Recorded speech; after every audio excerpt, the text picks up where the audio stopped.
እኔ የደነቀኝና የገረመኝ ነገር ምንድን ነው ካላችሁ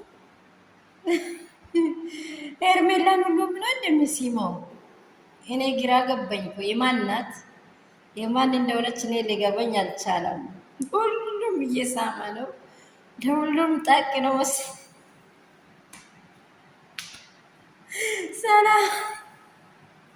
ሰላምታው ራሱ ሁሉም ጋር ለየት ያለ ነው። አብርሽ ብቻ አይደለም። እኔ ሁለገብ ምግብ ቤት ብያታለሁ። እንግዲህ ሁለገብ ምግብ ቤት ነው መሰለኝ የእሷ ቤት፣ አልተዘገም።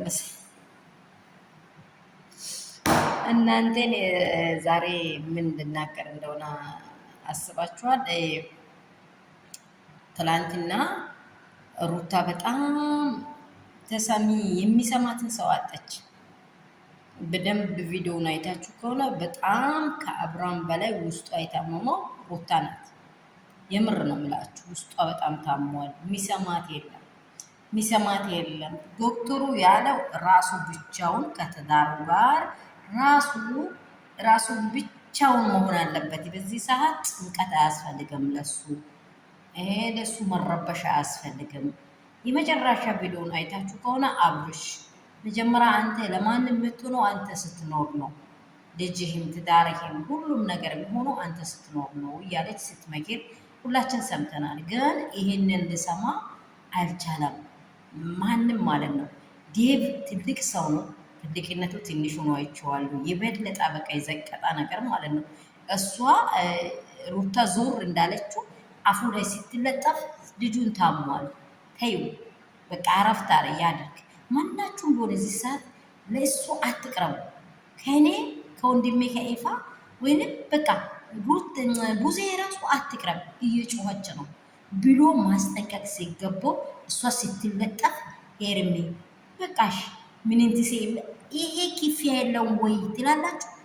ሄርሜላ እየከፈለቻችሁ ነው። የምትከፍለውን ብርም አለ ሌላ ነገርም እየከፈለቻቸው ነው።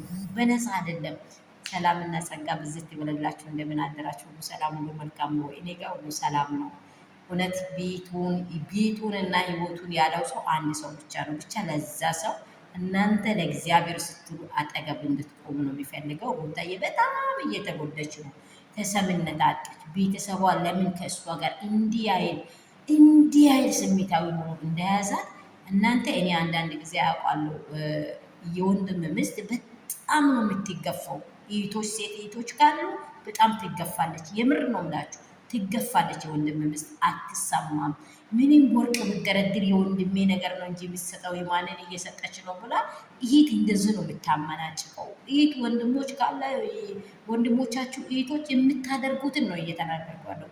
የወንድሜን ንብረት ነው እሷ ከየት አምጥታለች ምን አባቷ እያሉ ያቋሽሿታል፣ ያዋርዷታል። ግን ለሩታ ስትሉ እግዚአብሔርን እውነተኛ የእግዚአብሔርን ፍርድ እንድትፈርዱ ነው የሚናገረው። ሌላ ነገር አይደለም። ሲያቅታት ነው ሆዷን ጭምቅ አርጋ ይዛ ጥላ የወጣችው። ግን ይኸው ብትወጣም አብራም ዞር አይላት። ታያላችሁ።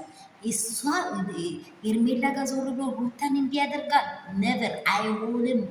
ታያቷላችሁ። ይሄንን እስከ ሽንግልና አብራም ከሩታ ጋር ነው የሚቀጥለው። ይህንን ማየት ያብቃችሁ። እውነት ነው የምላችሁ። ሰላማችሁ ብዝት ይበል፣ ትርፍ ይበል የኔ ውዶች፣ የኔ እንቆች። ይህንን ሀሳብ በጣም ውስጤን ስለከነከነችኝ ስለበለችኝ ነው። እንግዲህ አዲስ ነገሮችን እንሰማለን ዛሬ።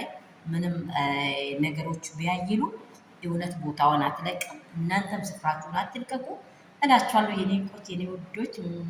ሰብስክራይብ፣ ላይክ፣ ሼር እያደረጋችሁ ያላችሁ የኔ የመዳም ቅመሞች ከሀገር ውስጥ ከሀገር ውጭ ያላችሁ የኔ አባት እናንተን ይባርካችሁ። ቅዱስ እግዚአብሔር ልጅ ኢየሱስ ያላችሁበት ስፍራ በደሙ ሸፍናችሁ መልካምና እንቁ የሆነ የምትወዱትን የምትናፍቁትን ዞር የማይለውን ትዳር እግዚአብሔር ይስጣችሁ ነው ምለው።